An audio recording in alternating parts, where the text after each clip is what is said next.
Hello Prince happy kitchen চ্যানেলে সবাইকে স্বাগত। আশা করি সবাই ভালো আছে। আজ আমি তোমাদের সামনে শেয়ার করব কাচ্চি বিরিয়ানি কীভাবে খুব তাড়াতাড়ি করা যায়। প্রথমে আমি এখানে 1 কেজি চাল জলে 2 ঘন্টা ভিজিয়ে রেখেছি। তারপর আমি এখানে জল যখন ফুটে উঠেছে তেজপাতা, এলাচ, দালচিনি, লবঙ্গ দিয়েছি।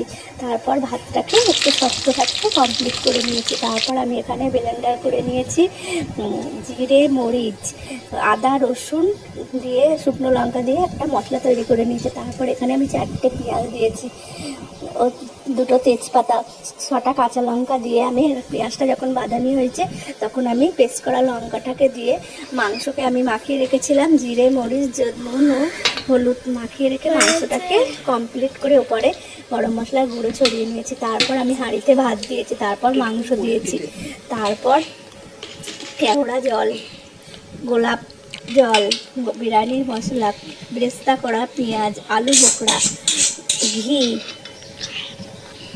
ঘি, মিঠা আতর দিয়ে বিরিয়ানিটিকে কমপ্লিট করেছি। গাইস, আমার চ্যানেলকে লাইক অ্যান্ড সাবস্ক্রাইব করা দেওয়া করতে শুভেচ্ছা। যারা এখনও করোনি প্লিজ প্লিজ প্লিজ আমার চ্যানেলকে লাইক অ্যান্ড সাবস্ক্রাইব করো। আর খুব তাড়াতাড়ি এরকম ভিডিও